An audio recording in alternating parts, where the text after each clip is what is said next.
बातमी मुंबई महानगरपालिका जागा वाटपासंदर्भात भाजपा आणि शिवसेनेचं अर्ध ठरलेलं आहे. अर्ध अद्यापही जागा वाटपासंदर्भात उरलंय. भाजपा शिवसेना मुंबईमध्ये 150 जागांवर एकत्र लढणार आहे. बीएमसीच्या सर्व जागा युतीच लढवणार असं साटम यांनी विधान केलंय. मराठी माणूस आमच्या सोबत आहे असं प्रत्युत्तर संजय राऊतांनी दिलंय. माननीय मुख्यमंत्र्यांच्या सभा, माननीय उपमुख्यमंत्र्यांच्या सभा कुठल्या कुठल्या क्षेत्रांमध्ये घ्यायच्या आहेत या संदर्भामध्ये चर्चा झालेली आहे.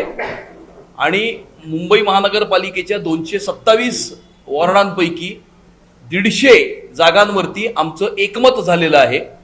उर्वरित जागांची चर्चा ही सुरू आहे.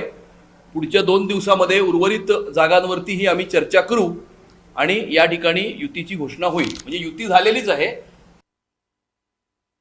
पण ही लढाई मुंबईची मराठी माणसाची शेवटची अस्मितेची आणि अस्तित्वाची लढाई असं आपण म्हटल्यावर मराठी माणूस कोणत्याही पदावर असो, कोणत्याही परिस्थितीत असो, त्यानं या लढाईमध्ये मुंबई वाचवण्यासाठी उतरायला पाहिजे.